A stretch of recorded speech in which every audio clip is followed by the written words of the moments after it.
Leading the revolution, starting inside. An instrumental part of Agora worldwide. Agora worldwide, Agora worldwide. Counter economics, agorist strip. Black market click, move a quick flip. Can't regulate this, agorist strip. Black market click, move a quick flip. Can't regulate this, agorist. Agorist. Agorist. Agorist. Nexus, agorist. Agorist. Agorist. This is Brandon with the Agorist Nexus podcast. It's going to be me hosting from now on, pretty much, relaunching a little bit here. And to relaunch, I've got like one of my favorite guests on, Graham Smith, one of my favorite writers on Agorist Nexus. He's written more articles for Agorist Nexus than like anybody else. He's still got the most articles on our site. Like super low-key, underrated author, in my opinion. If you look at his writing, he's very talented. I knew that I had to have him write for Agorist Nexus when I first read one of his articles on Bitcoin.com about agorism in the marketplace and Bitcoin Cash. And when I read that article, I was like, dude. And since then, he's written just some great articles for us. Definitely check those out. There's also like a funny one too. I wish I could think of the title of that one off the top of my head, but it's super hilarious for sure. He might have a couple of really funny ones, but and then all his other stuff's really, really good too. So, but yeah, I'm just glad that he's joining us. He's super interesting. Voluntary Japan. He lives in Japan too. So this should be a pretty good conversation. But before we get into it, check out presearch.com. I've got a link in the description to join. It's a decentralized crypto search engine. You get 50 pre for joining us. And yeah, just get away from Google and big tech. You can sign up with like an anonymous email address and get rewards for searching. You can keyword stake with your rewards. So, you can easily advertise. It's just a great you can run nodes on pre-search very easily, kind of like back in the Bitcoin days. So overall, great project. You don't even really have to use Google anymore now because pre-search pretty much provides everything else. So yeah, definitely check that out. But yeah, let's get on with the show here. How you doing, Graham? Hey, Brandon, I'm doing great. It's great to be back and great to talk to you again, man. So it's an honor to be on. Thanks for having me on. Yeah, man, it's always good to have you on, brother. So the first thing I want to go over is like I think I was talking to you last year, like around the time I was building my house, and you're like, man, everybody's like still got masks and stuff on. Like, how is like the masking and the COVID stuff in Japan now? Yeah, so thankfully, what was it, May of last year, it finally started to taper off. But the country hasn't returned to how it was. But the mask madness has thankfully subsided. Like, you can go out now and do stuff and no one's staring at you. I never really wore a mask, but it's nice that the people are not freaking out about it so much anymore. So that end of things is much more tolerable. And yeah, after that kind of subsided, I don't know, there was a period I kind of got burnt out on social media, burnt out on everything, and just stepped back, and I've been focusing on music and other stuff and just kind of normie life, honestly. But changed locations recently and realized that I gotta start speaking out somehow again. So I've started a couple new blogs and things, sort of anonymous or semi-anonymous, I guess. And yeah, it's good to be talking to you again, man. But Japan is more or less normal now. I don't know. It feels like to me like 25 or 30% of the life and spirit has been sucked out of the world. It hasn't returned here. So I don't know if it's like that in Mexico, but it just feels like with the whole clown show, I don't know, people lost kind of their fun. Like life kind of just feels a little different, but it's definitely a lot better than it was, from 2020 to 2023 before May, for sure. Yeah, I know the U.S. has experienced like a lot of inflation, and I heard Japan has experienced some inflation too. What are you seeing? Yeah, you can feel it. It's palpable. I mean, prices are going up quite a bit. When I was writing for Bitcoin.com, I was paid in US dollars, which was excellent.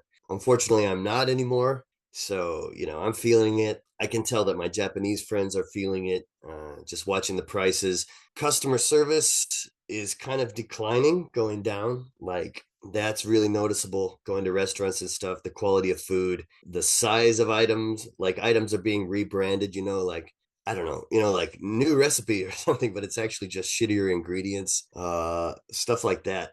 I'm starting to notice a lot of, yeah. So slightly, not slightly, it's very fucking depressing compared to when I came here in 2010. But yeah, and I think the yen just hit like another like landmark low this week. I think it's like 159 yen to a dollar, I think. So we'll see. It's just the rigged economy, rigged economics, clown show stuff. But Japan really is feeling it. So, and along with that, you've got, of course, my position on borders is, state borders are illegitimate either way. But I do see like there's this new diversity visa and other stuff that Japan is working on where they're really pushing the globalist sort of, I call it like forced integration. And I'm not against anyone migrating here at all. My position is not for any state borders, but you can see like that the Davos class or whatever you want to call them are really fucking with the economy and the autonomy of people here, if that makes sense.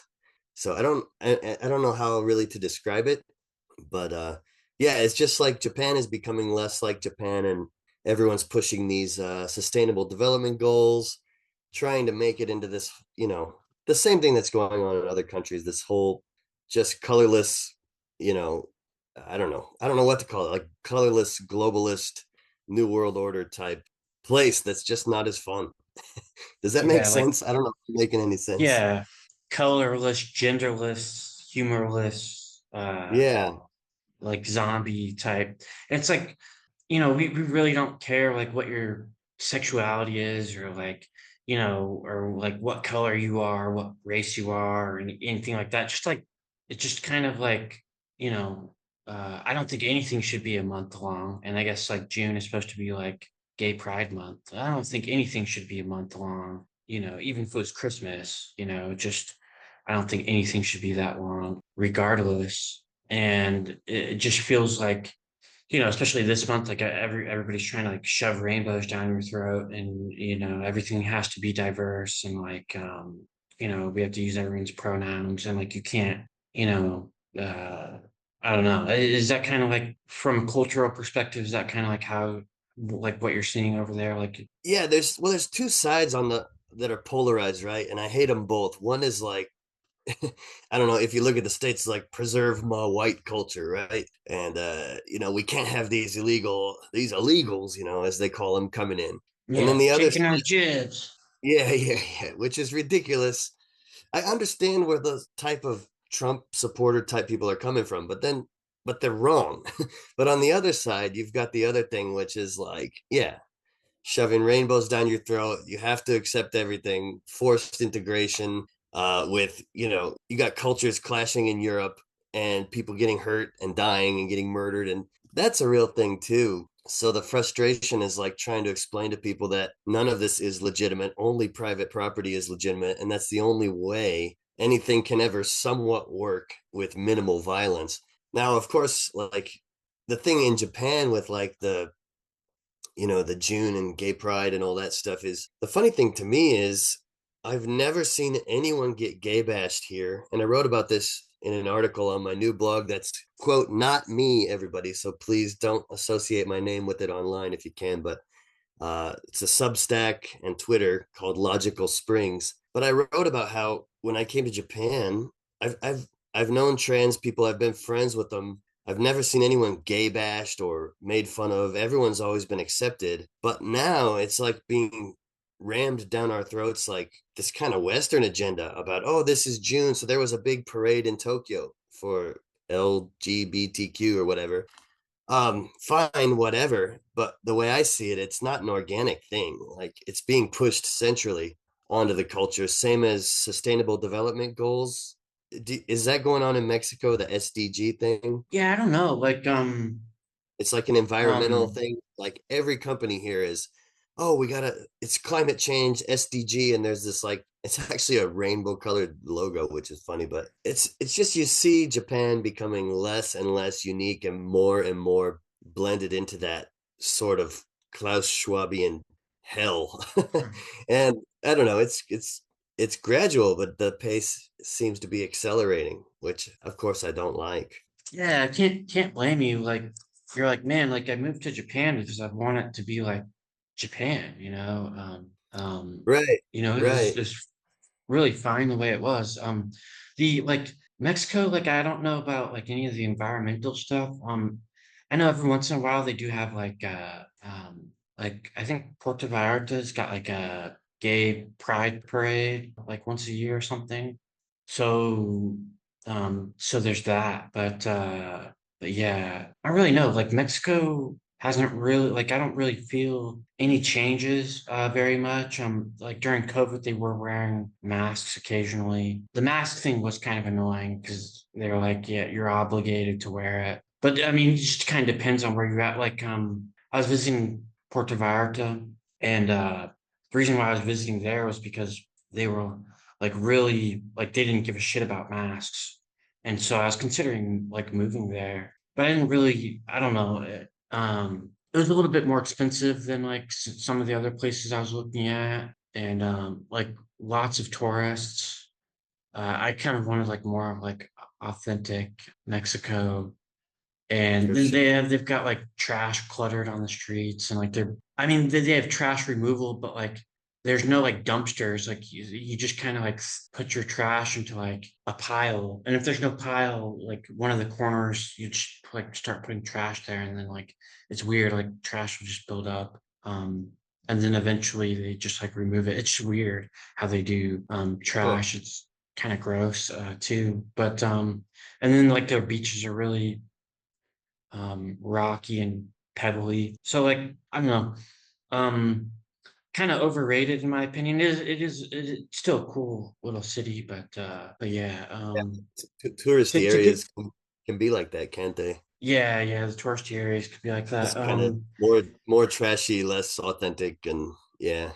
Yeah, and more expensive, and Yeah. yeah, like Cancun and Cabo and Puerto Vallarta are your more like expensive Americanized Mexican towns. But yeah, I think the great thing about Mexico is like they did kind of fall for some of the COVID stuff, but overall, I don't feel like they've gone to like this, New World Order type stuff yet. So I see the benefit there. I also think it's going to be harder to like put everybody on like a digital currency because like a lot of people use cash for everything. In the Right. in the in the a lot of the places I know, they don't even accept card, so that's pretty cool. There's a lot of advantages to Mexico for sure. But yeah, I mean, it kind of sucks to hear that Japan is changing so quickly, and a lot of people talk about shrinkflation, where there's like everything's the same price, but you just get less. Like instead of like 16 ounces or whatever, you get 14 and shit like that. But a lot of people don't talk about the quality of goods and like the quality of ingredients that go down. And it's interesting to hear your that Japan's doing like the new recipe and it's just like cheaper, less quality Yeah. ingredients and stuff. So Some places, and you mentioned cash in Mexico, which of course is awesome. Japan has been one of the leading countries where cash has been king, and there's been this whole campaign, like not so much outside of Tokyo, but in Tokyo now there's several restaurants that are just not accepting cash. So I know a couple of my friends that they don't care, like they'll go in there almost as a sort of activism, I guess, and eat their food and say, I don't have a card. So stuff like that is really sad to see, because and I think I'm super sensitive to it. So like the whole push of and I got to be careful here because people think I'm either on the Trump MAGA side or a left libtard or whatever, but it is it is weird to see the influx, like, and the dilution and the economy dying, and there's a lot more foreigners everywhere, and like I'm a foreigner, right? So but one thing I was thinking the other day is, in the end though, like, nature wins, right? Japan's culture now that everyone says is Japan comes from India, it comes from Korea, it comes from China, like Buddhism, ramen. European cultures or American culture is such an amalgam of different cultures. So, we're gonna be fine. It's just we got to get people to stand up for voluntarist, agorist values. And culture is always in flux, like language. So I'm not worried about it in that sense, as long as people can wake up. But I don't know how much hope I have for that. But I definitely see what people knew as Japan, or why people come to Japan, starting to be chipped away at by the sort of soulless globalist agendas, which, yeah, it does suck. And one of the reasons, yeah, I'm into, still into BCH here, Cash Fusion. One of the good things about Tokyo is if you do want to spend crypto, it's one of the best places still to do it. So yeah, that's kind of what's going on in Japan right now. But glad to hear that Mexico's still so into cash, because once that goes, man, that's when the real trouble starts, in my opinion. Yeah, absolutely. With the whole culture thing, I feel like usually the best culture wins. So like when Americans start like, when they start like, oh, these immigrants, gonna destroy my culture and stuff like that. It's like, man, like, we shouldn't really be too worried about the cultural stuff, because usually the best culture wins. I think the biggest problem is really just the brainwashing and teaching kids 100%. certain things Yeah. at very young ages, because when they get older, it's harder to like kind of like shake them out of it, like because you're in the US, we were born to believe that pretty much from birth, our parents were and the schools were telling us, it's the freest country on earth, and we're free, and stuff like that. And it's like, later on you realize that like like what they're going to take a percentage of my labor, and what percent does, if 100% of my labor, giving 100% of my labor to somebody else, if that equals slavery, like what percentage doesn't equal slavery? um Yeah. and it's pretty black and white in my opinion. Like it's not like the slavery of old where it's like chattel slavery. It's more of like involuntary slavery. So you're forced to give a certain amount, whether you want to or not, and under threat of violence. Like eventually, if you say no, I'm not going to do it, then you've got men with guns trying to throw you in a cage, and if you try to stop them from throwing you in a cage, then they harm you, or kill you at that point. Yeah. So yeah, it's definitely under threat of violence. And so it's like, are you really a free human being at the end of the day? But yeah, to get back to my Yeah, point, it's like, that's we're all brainwashed and into believing certain things that aren't true. And if we can kind of like educate people and try to stop the brainwashing, I think that's gonna kind of help with this cultural war too, yep, I 100% agree. And that, yeah, actually, and I don't, if people could understand that basic truth, like what you said, that taxation is violence, like it's extortion, it makes you crazy. Like I took kind of a hiatus from social media and just dove back into normie world, because I love people, and I stopped being so acidic maybe, and preachy about stuff, just because I wanted to enjoy people and stuff. But after a while, um, you know, you got to be around like-minded people, because it can kind of make you crazy when you see so clearly, okay, this is obviously theft, like it's objectively violent theft, and people look at you crazy when you believe it. So like, yeah, if we don't change that, as far as the quote culture war, I honestly don't give a shit. I just think it's sad to see the two ends of the polarized false dichotomy of we got to keep these quote illegals out of here, and also you don't own any property, everyone's mixed together, there can be no, culture based on private property. I think those are both two ends of a false spectrum. So I 100% agree that the real way forward is just to get people to understand self ownership, which it's mind blowing that they don't. But read a quote, I think it was last week, like if you're afraid to speak the truth, it makes it seem like the truth isn't true. So at some point, like you said, we do gotta say it to people like, yo, this is fucking theft. It obviously is.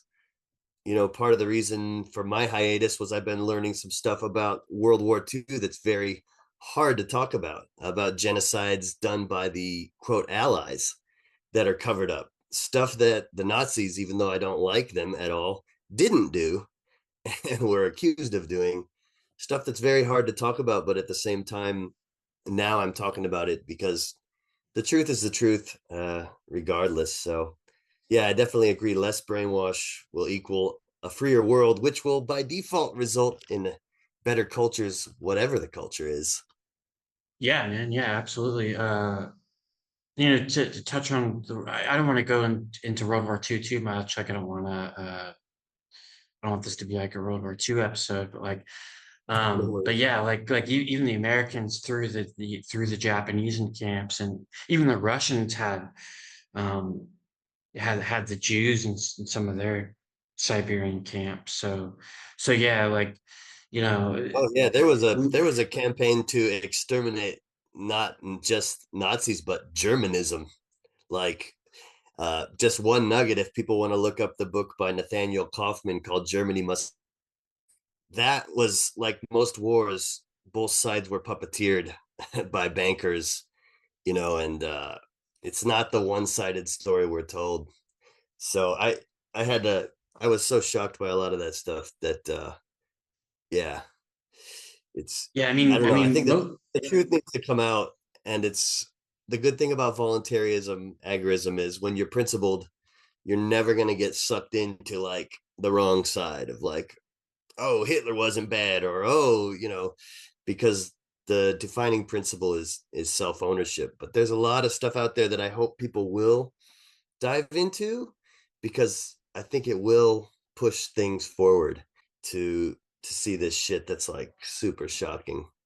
But yeah, yeah, and you're taught to believe that like certain people are good and like on the good side and of wars, and certain people are bad. But it really, like, really, if you like dive deeper into history and stuff, it's like, well, there's really no good guys in wars, to be honest. Like, um, yeah, unless they're there's like self-defense. But I mean, most of the like modern wars that we've seen are, absolutely bankers wars. So it's like, there's not really any good guys.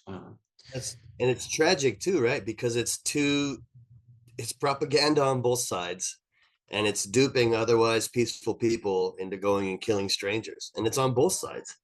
And yeah, the propaganda, like that book I mentioned, Germany Must Die, that was showed to Germans, and they legitimately thought, everyday dupes, like the same people fucking that are going to vote for Biden or Trump, thought, oh shit, we're under attack, we got to do this or that, and the result is tragedy, people dying, needlessly. So yeah, but a lot of that stuff is super heavy, and even in voluntarist circles hard to talk about. um so that's why I kind of took a little hiatus, but glad to be back and start dipping my toes in the water a little bit. A little bit again. Yeah, Yeah. man. Well, it's good to it's definitely good to have you back. I understand that sometimes you gotta, you know, take a break, or, isolate yourself to grow. I definitely feel that. But uh, you wrote an article on the Nexus a while back ago about like agorism in Japan, and I really wanted to touch on that a little bit, um, Sure. for the podcast. If you can go into like some of like some of the agorist cultural stuff that Japan has, that'd be sweet. Yeah, sure. Gee, I'm trying to remember what I wrote. uh Probably. I imagine I was talking about some of the stuff here that I feel like you mentioned, we were raised in America, we're land of the free. This is the best country ever. And uh, a lot of the stuff I found in Japan that's not bragged about at all, but it's just like naturally occurring agorism that happens here. Because luckily, like I mentioned, the bad stuff that's going on, like the Klaus Schwabian influence, but it's it's a long way. Like the culture of being close to nature, of the agorist sort of unspoken freedom is still here. So you've got like, you still got the coin lockers on the street with just giant radishes in them. You go put 100 yen coin in, you get a radish from your neighbor who's a farmer who's selling this stuff. It's not taxed or whatever. People still climb into the mountains and collect mountain vegetables, and it's just a given part of the culture. It's not like some special thing, a brag or anything. It's just like that's what's going on. I can still go out drinking in the streets here if I want without some heinous, ludicrous charge being brought against me. The attitudes toward the body with the hot spring, there's a lot less like body shame here, as comes, I feel, from Western sort of Catholic guilt, I guess you could call it. But yeah, I don't know what should I say. It's there's a lot of stuff here that is just like a given. Like when I was raising my son, I know I used to write and talk about this, but he was unschooled for most of his early formative years. And all we had to do, and we didn't even really have to do this, we just stopped into the elementary school and said, our son doesn't really want to go to public school. And because of Japan's culture of mind your own business, like this isn't my family, this is their family, and don't put your nose where it doesn't belong, they just said, okay, let us know if he wants to go to school. And they just left us alone for years, man. And to me, that is a shining example about how you don't need the state. Uh, you don't need this culture war. As just people, if they will live and let live, which Japan does in a lot of good ways and still does, things can naturally work out. Like there's a sort of, and people might argue that's because it's been so homogenous or whatever. Um, there's a dark side to that kind of timid obedience. But at the same time, there's so much stuff here that I've been able to do that I would have never been able to do back in Indiana, where I grew up. Does that make sense? I think that's what I think of when I think of Japan being kind of an agorist sort of country. Yeah, absolutely. I mean, I feel the same way in Mexico. Like, everyone says land of the free, but it's like, Mexico just seems so much more free. Again, like, I could drink in the streets. I could walk around pretty much anywhere with a beer. I could go into McDonald's and crack open a beer. Nice. Try doing that in the United States, and cops would be there within minutes. But Yeah, I kind of guess. like a no victim, no crime type of thing too here, except like you might have to like give the cops like $5 and shit. Now, if you hurt somebody, that's a different story. You'll definitely like get into some amount of trouble or have to pay like a huge amount to get out of it. In terms of uh, like bribe or like have some kind of connections and shit. But yeah, for the most part, I mean, like, no victim, no crime. And like if the cops bug you, try not to pay them at all costs because you don't want to encourage them to, just go around taking money from tourists. But if you have to give them, try not to give them more than $5. Be like, this is all I got.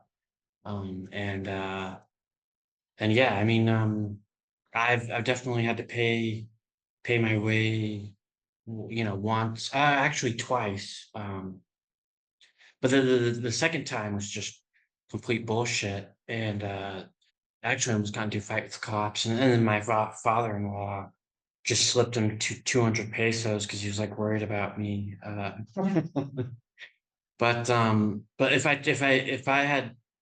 I was talking to American cops the way I was talking to the Mexican cops down here, yeah. um, I would have gotten clubbed and tased, and I would, I would have got the shit beat out of me. So, um, I wonder if that's, I've never been to Mexico, but is that almost preferable to you though? Because I'd almost rather, even if I'm being extorted, I'd rather just fucking give them some money if I'm not gonna, yeah, like be beaten or have to go through some extensive court process. Like I'm sure there's a dark side to that too, but there's got to be a benefit to that.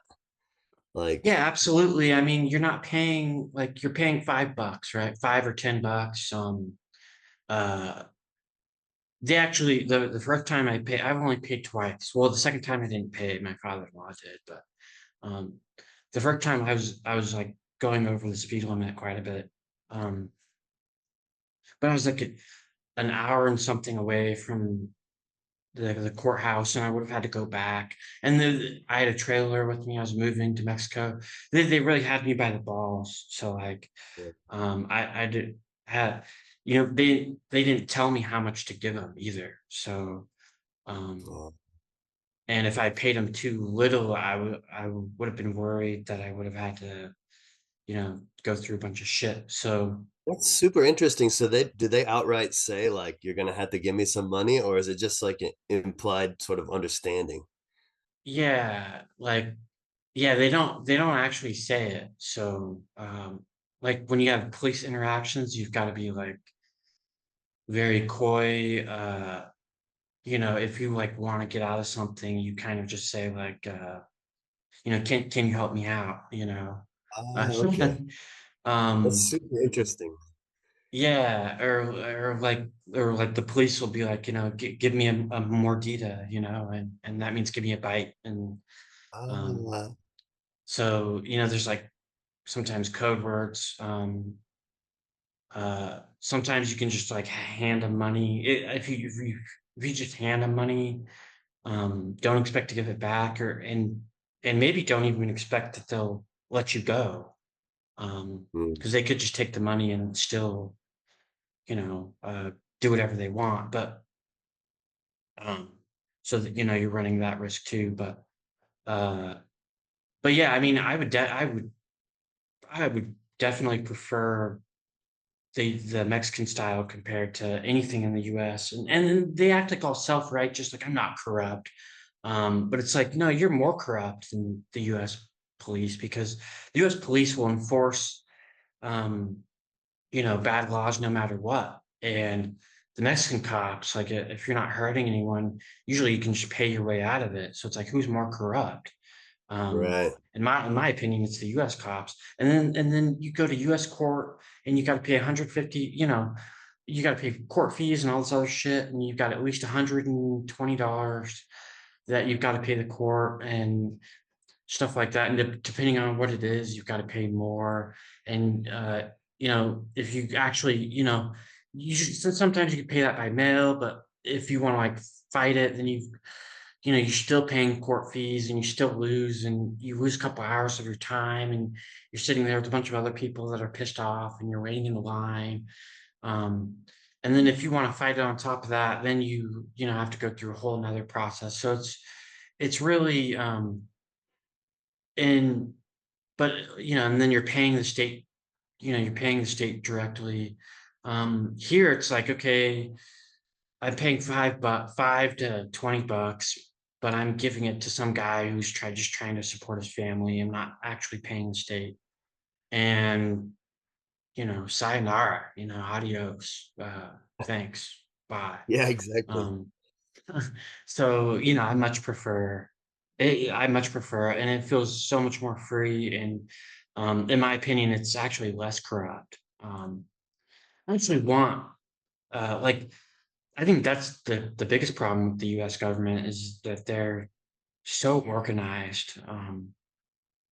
Oh They're yeah, actually man. they're actually like, no government's like efficient, but like I feel like the U.S. government's like more efficient than like a lot of other countries. Like I want my government to be super small, like Mexico, super inefficient. I want the people to be like, you know, hey, Or chaos, right? you could pay me to, you could pay me and I'll help you out. So that way you don't have to go through all this bullshit. It's so much nicer. in my opinion. So That makes sense. Yeah. That's speaking of like the organized, just, I don't know, the assault, the front of the US government. I changed my residence. And now when you change your residence, your bank wants you to update that information or whatever. But the last two times, it's been interesting because not only did I have to give them a bunch of information at my Japanese bank and check a little box saying I'm not a terrorist, but I also got a form from the IRS. So yeah, they're very organized and one of the few countries that will actually stalk you overseas to make sure you're not, they're not missing out on any of your money. So it's insane, man. yeah, how are like Japanese police? I actually hear they're like respectful. Like how are the laws? Like have you ever had to deal with like No, any so infractions or court or anything like that? Or no, thank God. Knock on wood, a plastic bench here. But the thing right? about Japanese cops is on the street, uh, they're super not intimidating. And they will help you out. Like if you don't know where you're going in Tokyo or whatever, they're generally like the cops that are in the what's called the koban, which is just like the police box, small little buildings that are everywhere. They're kind of like little outposts. Those guys will help you. They've gotten my stolen wallet back for me, gotten my stolen bike back for me. Usually pretty nice. However, you don't want to go to jail in Japan. It's can be extremely fucking dark. There's a really black side to it. Uh, it's there's a couple documentaries on it, and I've heard uh, like people get murdered sometimes in jail. Like there was a guy in Nagoya, I believe, that a prisoner that had sounds horrible, but if I remember it right, he had a fire hose actually sprayed up his rectal cavity and died. So, like, I'm laughing. It's not funny, obviously, but it's like so absurdly terrible. But like, they have a 98% conviction rate here. And that's not because obviously 98% of people are guilty. It's just because if you get uh, charged with something, especially as a foreigner, there's no way to fight it. They're going to find you guilty. Like, especially um, there was a story on Reddit from a girl that she was in the mall and she was shopping and she had too much shit. So she just, for the time being, put this pillow she was going to buy in one of her personal bags. And guard saw her, thought she was shoplifting. And even after she explained it with a translator or whatever, they can keep you at the police station for 24 hours and they can keep renewing that period. She eventually had to like admit guilt, even though she didn't do it, just to get out. So there's an extremely, extremely dark side to the Japanese quote justice system that you don't want to get tangled up on it. And it's night and day different from, oh, you're a tourist going around Tokyo and these nice non-threatening police are helping you. So it's really weird here. It's like a black and white difference. I would say the cops working in the jails and the cops on the street. Yeah, it's I don't know, like in the States, when I would see a cop on the road or even walking, I might like go to the other side of the street or go the other way. It's not like that here. I'm not afraid of being attacked or beaten or anything like that. But once they get you, man, it's the group mindset, collective mentality. There's a word in Japan, shoganai, means it can't be helped. And it's like, well, this is it. It can't be helped. You're not going to fight this. You got to just accept the guilty plea. And, it can be really dark like that. And I've known of a couple people actually in my close vicinity that have gone to jail here, and it's not a good time. So, yeah, really weird. Of course, super strict about, drug laws are ridiculous here. But yeah, so you don't want to go to jail here. And unfortunately, you can't just pay him 500 yen to get him to leave you alone. Yeah, that is the cool thing about Mexico is that it's actually like as long as you're not trying to hurt anyone, you usually don't have any problems. I wouldn't, you know, I wouldn't try to like purposely because like you definitely don't want to go to jail in Mexico, like definitely not. Yeah. But and I've heard stories. So, but I don't know really anyone who's gone to jail. Not that I It's know weird of. though, isn't it? Like you don't want to go to jail like in Japan or Mexico, totally. But then like on the flip side, you've got these ways. It's a weird mix. These avenues where you can still be more free than like in somewhere like the States. Like just down the road from where I'm living now, there's a river, right? There's no fence or anything, and people are making like makeshift campfires under the bridges, and no cops stop that. So it's this weird dichotomy, right? I don't know. It's hard to explain. Yeah, yeah. Whereas like in the Like States, are they you try to homeless do something. or? No, no, just people wanting to have a campfire by the river. So like, Oh, but nice. Like in cooking the fish or States, whatever. yeah, and this is the middle of the city, like downtown, like Nice. there's buildings all around. So whereas in the States, you'd immediately have the fuzz on you saying, oh, you can't do this, you can't do that, most places. So it's this weird dichotomy of extreme, like there's some nice bright spots, but then like, you're talking about Mexican jails or Japanese jails, you don't want to be on the inside because it can be hard to get out.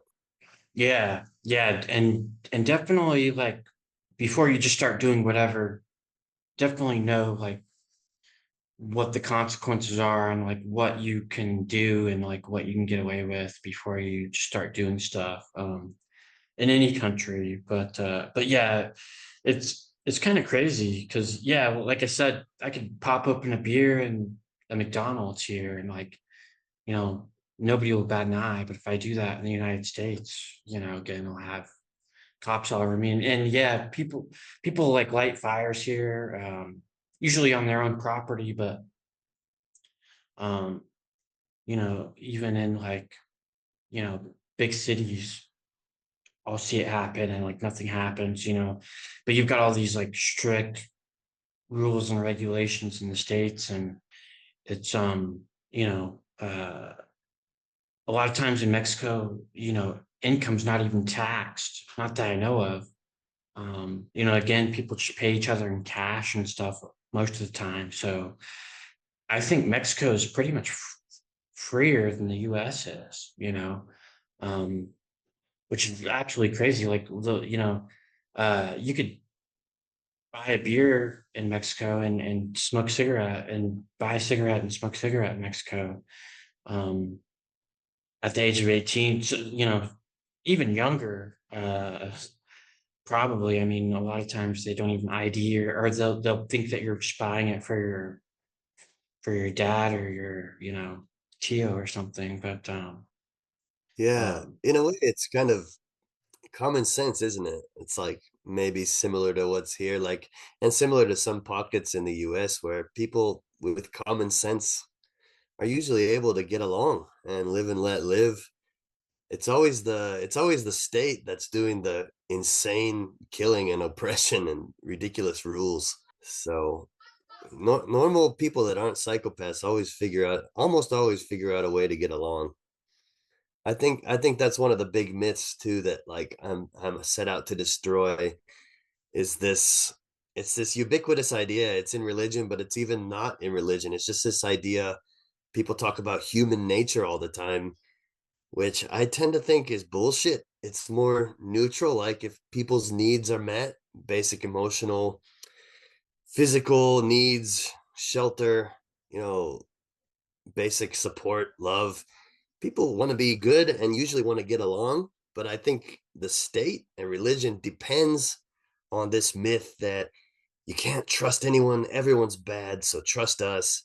And then what are they doing? They're doing the exact same things they say they're trying to protect us from, right? So yeah, I think people, that stuff in Mexico, like you're talking about the cash and just kind of getting along, live and let live, the stuff here in Japan.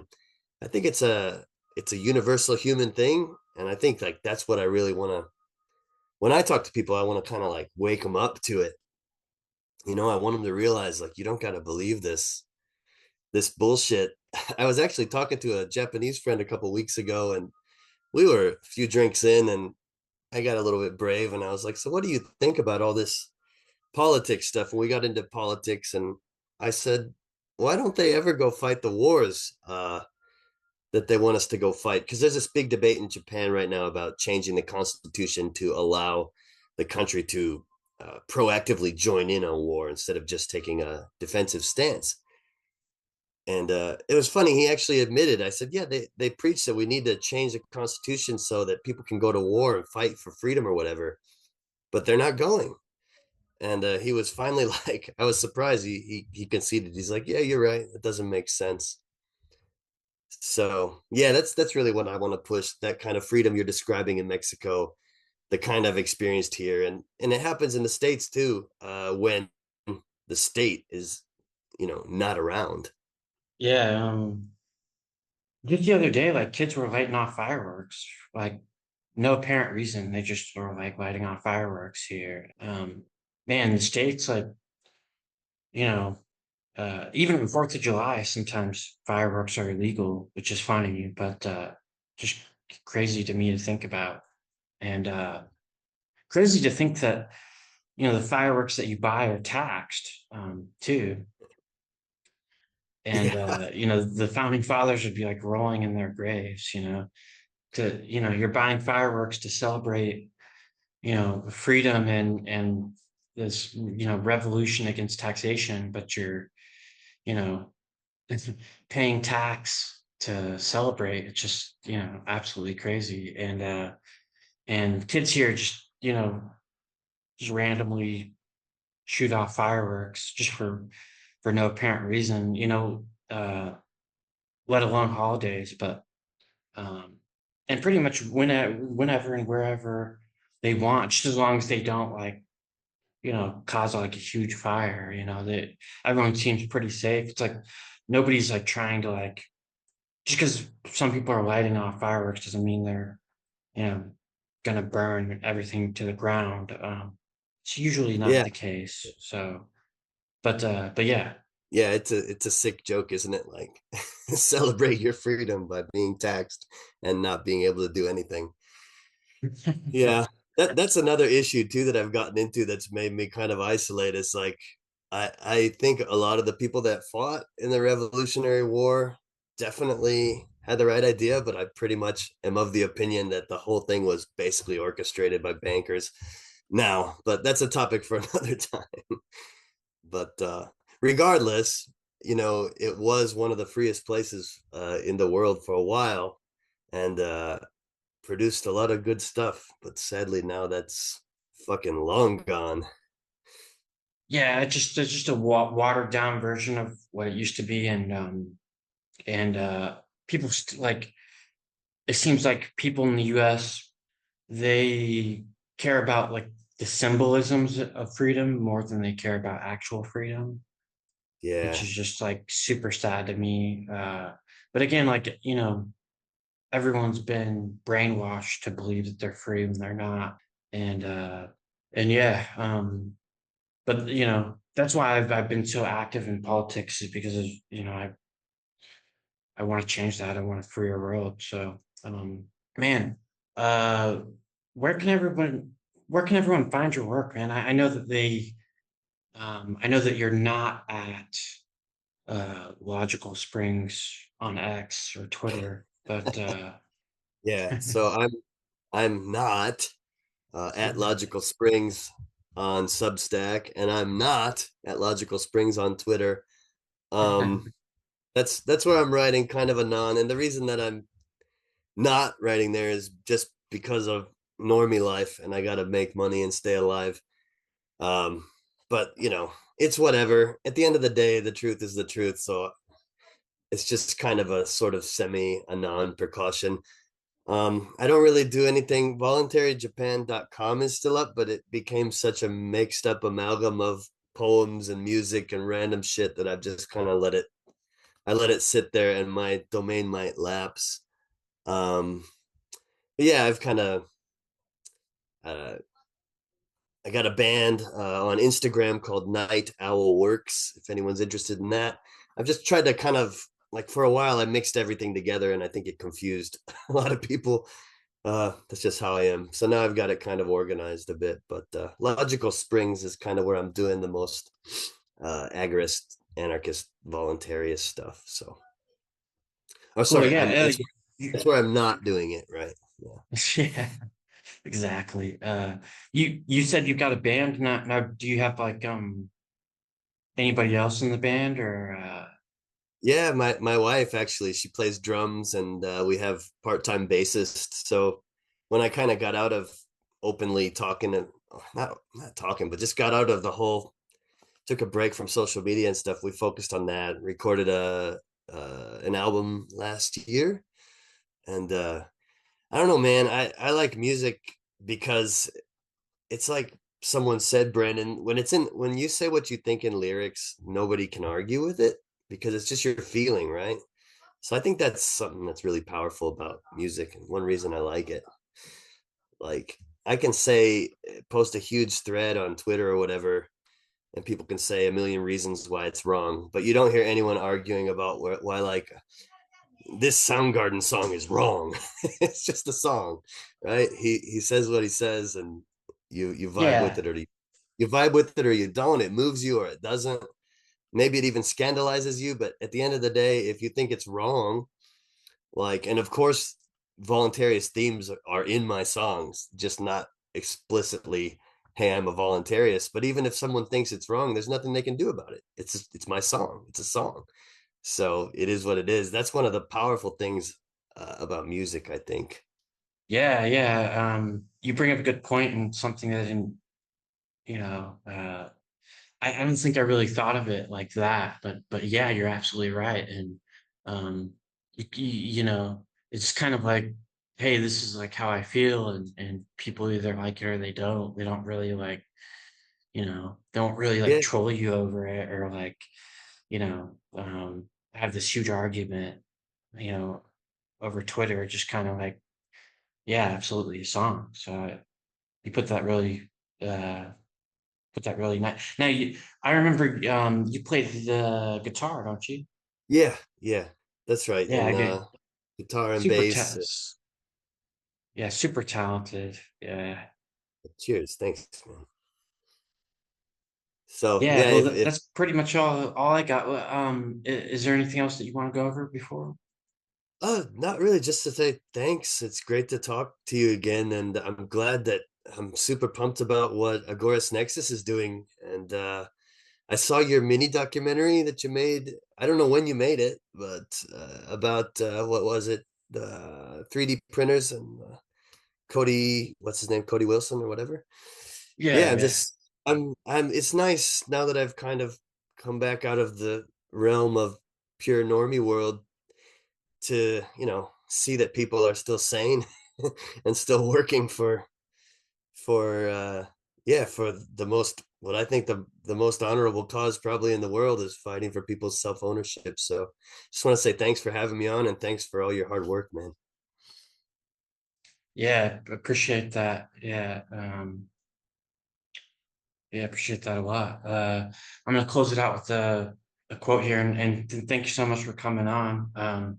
The quote is, "How long would authority exist if not for the willingness of the masses to become soldiers, policemen, jailers, and hangmen?" That's Emma Goldman. Of course, next is out. I'm plugged into the Agorist Nexus. We need the whole community connected. We're the alternative collective. Self-sufficient and effective. Self-sufficient and effective. Each one teach one. Self-sufficient and effective. Free Knox.